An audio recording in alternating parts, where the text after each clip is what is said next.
Complaint ఇవ్వడానికి స్టేషన్కి వెళ్తూ ఉంటే ఆ రోజున వీళ్ళందరూ వచ్చి పార్టీ కార్యాలయం మీద వంశీ గారి అనుచరులు మొత్తం కూడా రాడ్లు కర్రలు చూడండి, వాళ్ళందరూ కూడా రౌడీలు గుండాల్ని పంపించి పార్టీ కార్యాలయాన్ని ధ్వంసం చేసి అక్కడ ఉన్నటువంటి కారుల్ని తగలబెట్టి మహిళలను కూడా చూడకుండా దాదాపు ఈ కేసులో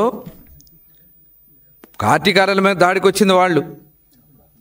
మా నాయకుల మీద మా కార్యకర్తల మీద పట్టాభి గారితో సహా అందరి మీద కూడా కేసులు పెట్టి ఇక్కడే ఉన్నారు.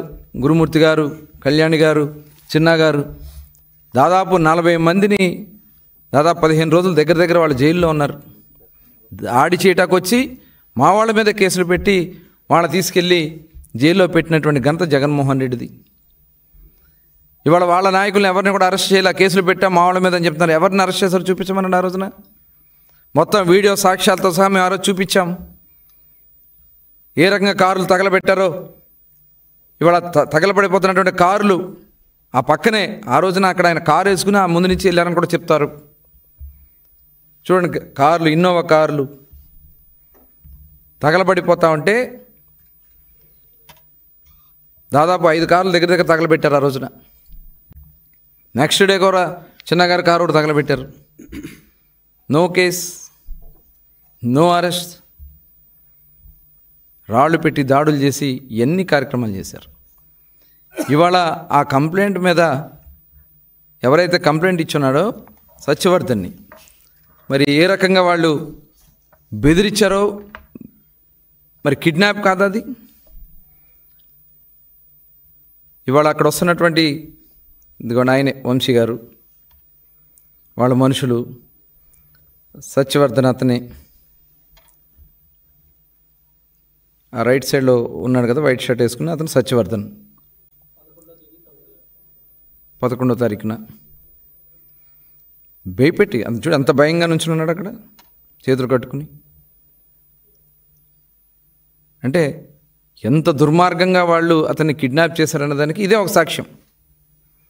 ఇవన్నీ విజువల్స్ అన్నీ క్లియర్గా ఉంటే ఆ కేసులో పోలీస్ అధికారులు విచారణ చేసి అతన్ని అరెస్ట్ చేస్తే జగన్మోహన్ రెడ్డి ఏం మాట్లాడుతూ ఉన్నారు?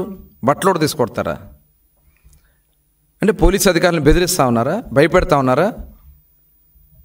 5 సంవత్సరాలు మీరు అరాచకాలు చేశారే, అక్రమ కేసులు పెట్టారే, అరెస్టులు చేశారే.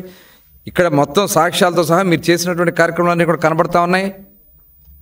ఇవాళ ఆ కేసులో అతను అరెస్ట్ చేస్తే ఇవాళ మీరు వచ్చి బెదిరించి భయభ్రాంతులు చేయాలని చూస్తారా? జరగదు. కృష్ణా జిల్లాలో జరగదు, ఎక్కడ కూడా జరగదు. ఈ రాష్ట్రంలో ఎక్కడా కూడా మీ బెదిరింపులకు భయపడం.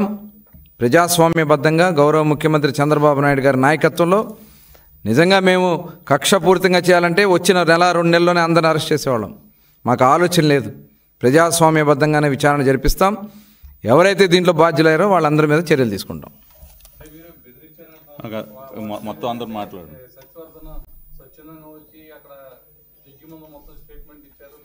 ఇవాళ వాళ్ళే కంప్లైంట్ ఇచ్చారు కదా, వాళ్ళ తల్లిదండ్రులే కంప్లైంట్ ఇచ్చారు మా అబ్బాయిని కిడ్నాప్ చేశారని. అతను కూడా వచ్చి ఈరోజు స్టేట్మెంట్ ఇచ్చాడు. నిన్న 164 స్టేట్మెంట్ అతను జడ్జి దగ్గరికి వెళ్ళి ఆయన స్టేట్మెంట్ ఇవ్వడం జరిగింది. కిడ్నాప్ చేశారనేది క్లియర్గా విజువల్స్ కనబడుతున్నాయి కదా.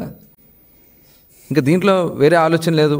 మేము ఎక్కడా కూడా ఎట్టి పరిస్థితుల్లో కక్ష సాధింపు చర్యలు తెలుగుదేశం పార్టీ చెయ్యదు. గన్నవరం శాసనసభ్యులు